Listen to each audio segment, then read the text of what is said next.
আকাশবাণী কলকাতা গ্রামীণ সংবাদ পড়ছি সুরিতা সাহা। এবছরের মাধ্যমিকের ফলাফল ঘোষিত হয়েছে।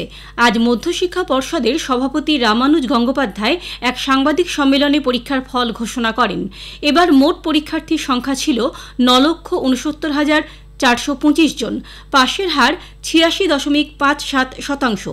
ছেলেদের তুলনায় ভালো ফল করেছে মেয়েরা। প্রথম 10-এ রয়েছে 66 জন। 696 নম্বর পেয়ে রায়গঞ্জ করোনেশন হাই স্কুলের আদ্রিত সরকার প্রথম হয়েছে। দ্বিতীয় স্থানে রয়েছে 2 জন।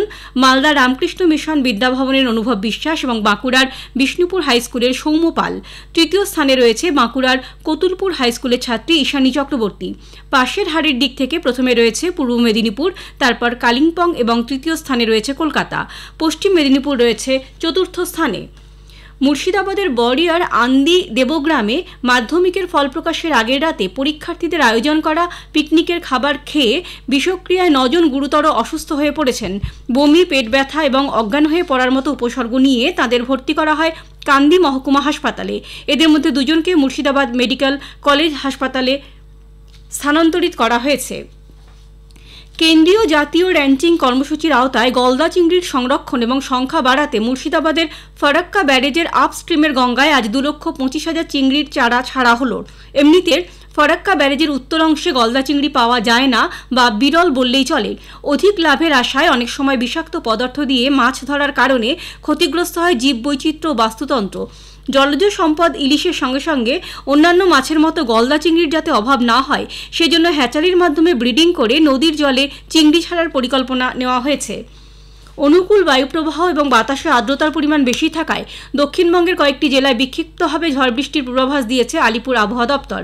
বৃষ্টির পূর্বাভাস রয়েছে ঝাড়গ্রাম, পশ্চিম মেদিনীপুর এবং বাঁকুড়ায়। অন্যদিকে হালকা থেকে মাঝারি বৃষ্টি হতে পারে হিমালয় সন্নিহিত জেলা দার্জিলিং, জলপাইগুড়ি, কালিম্পং, কোচবিহার এবং আলিপুরদুয়ারে। এদিকে গত সন্ধ্যা ঝড় বৃষ্টিতে কলকাতায় গাছ পড়ে এক মহিলার মৃত্যু হয়েছে। আহত একজন। মিনা ঘোষ নামে বেহালার ইউনিক পার্কের বাসিন্দা ওই মহিলা রাস্তা দিয়ে যাবার সময় গাছের ডাল ভেঙে পড়ে।